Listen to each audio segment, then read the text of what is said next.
Hey y'all, welcome back to the channel and thank you for clicking on the video. First, I want to shout out everybody who's been watching my content for the last day or so. We've been doing really well in terms of growth and viewership, and I really appreciate you guys leaving those comments and checking my videos out during this really awesome period in Warframe with this great update that was just released. Right now, we're going to actually talk about Hildryn and Hildryn's fourth skill, the long forgotten, abused, and pretty much hated ability in this game. With the recent update, Kome and the Five Fates, it just recently got an augment. And as you saw in that gameplay, the augment is pretty damn cool. In fact, when I was using it, it made me feel like War Machine.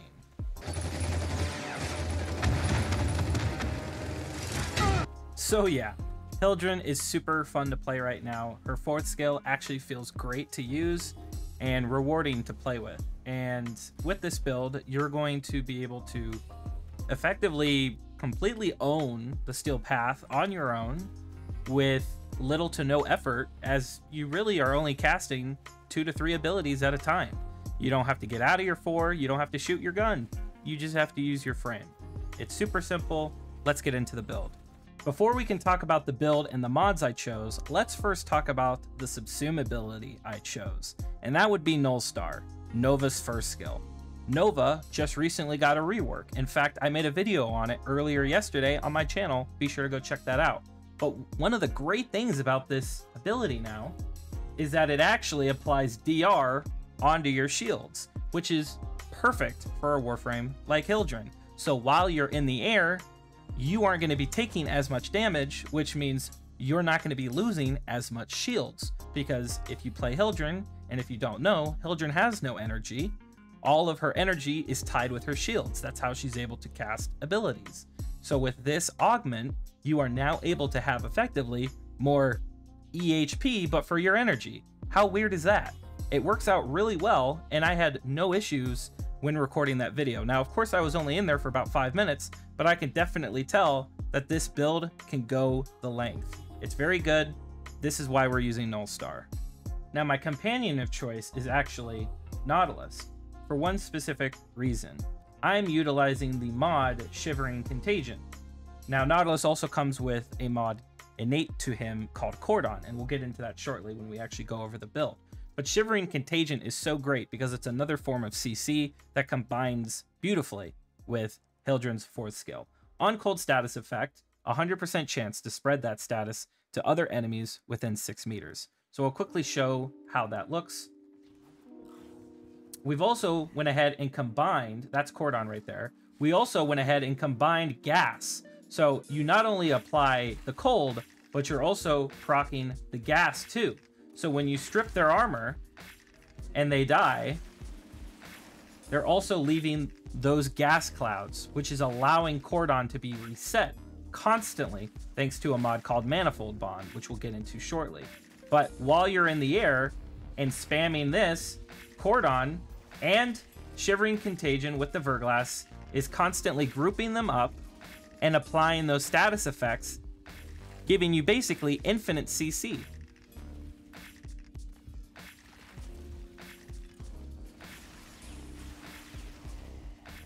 Very, very strong.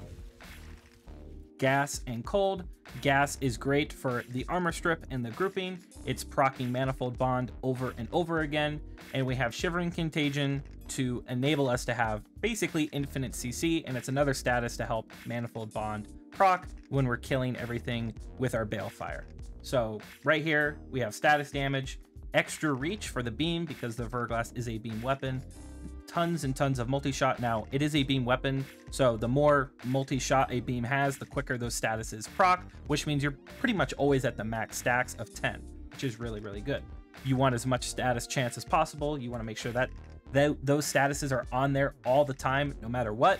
And for Nautilus, this is the build we're using. Now, like I said, we've got Cordon, Manifold Bond. You want to run Assault Mode too, otherwise your Sentinel just won't attack anything, and this will be for nothing. So Reinforced Bond is also really nice. This actually helps your Balefire rate of fire.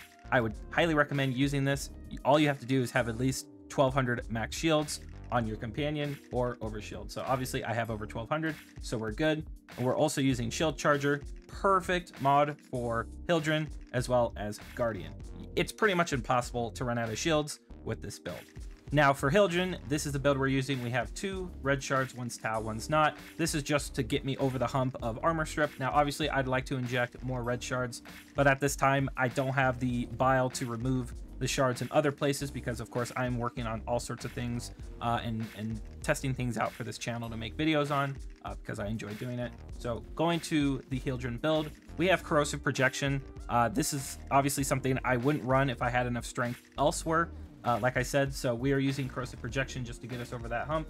Now, we are cranking as much shields as possible because keep in mind, the more shields you have, the more damage your Balefire will do, thanks to the Aegis Gale Augment. Now, it deals 15% of Hildryn's max shields, so it isn't dependent on where your shields are when you're actually applying. It's just what your overall shield count is. Now, with this build and with overshields, we actually reach just over 9,000. So that additional damage is 15% of 9,000, which is quite high. So we have Prime Vigor, Boreal's Hatred, which is really, really good because it also comes with shield, ability efficiency, which is great, which means less shield drain when you're running a mod like Blind Rage. Stretch, obviously we need range for a lot of these things. Now, I would rather not have range on Null Star, but unfortunately, this is something that I can't avoid. I need the range for the 4 and the 2. Now, with this ability, it's actually kind of cool because you can cast it while you're in the air, which is something I was worried about before making this video, but I'm happy to say that there's no issue there. And of course, with the subsumed version, you can't get 90%, you are capped at 75, but that's more than plenty. Now, you don't need that many antimatter particles because the duration determines how much particles you have, and the strength determines how much damage reduction you get per particle. Now, we only have 8, but 8 times 16 is well over 75%, so there's no issue there. But I will say you will find yourself casting this quite often just so that you can avoid utilizing the losing your DR over and over. But other than that, it's really fun to use. It's great. It's another way to, like I said, maintain your shields in the most effective way possible. And that brings us to the end of the video. Thank you so much for watching. I hope you enjoyed. Yesterday, I uploaded 3 videos, one for the Nova rework, one for Grendel's augment, and one for the Helmuth Charger. Now, unfortunately, the Helmuth Charger video does contain a bug. At the time, I didn't know it was one. I thought it was actually, well, obviously it was kind of a bug, but I thought maybe perhaps it might have been intentional, but I don't think DE had plans for Nidus to have over 700,000 HP. So unfortunately, that was patched as of this morning at the time of this recording. So go check it out still. I would say that with that build and Nidus, you could still relatively hit 70k HP, which is still pretty good, but nowhere near, 700k, obviously, almost 800. But go ahead, check out those other videos that I uploaded. I will be covering the Incarnate videos or Incarnate weapons when those drop on the weekly reset. Should be this Sunday afternoon. But I want to thank you so much for watching till the end. If you did, tell me what you think about this build. If you liked it, leave a comment, leave a like, and if you're not subscribed and you like this type of content, be sure to subscribe too. I will catch you in the next video. Take care.